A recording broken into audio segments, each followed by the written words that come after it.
પાંડેસરા વિસ્તારમાં થયેલ યુવકની હત્યાનો મામલો. પાંડેસરા પોલીસે હત્યાને અંજામ આપનાર 2 આરોપીની કરી ધરપકડ. ઝડપાયેલ બંને આરોપીનું પોલીસે પાંડેસરા વિસ્તારમાં કાઢ્યું સરઘસ. પોલીસે આરોપીઓને કાયદાનું ભાન કરાવતા આરોપીઓએ જાહેરમાં માફી માંગી.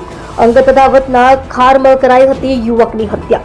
જોડાઈ રહો નવા સમાચાર જોવા આજ કી પુકાર ન્યૂઝ ચેનલની સાથે ડાયરેક્ટર ચિરાગ દરજી સાથે.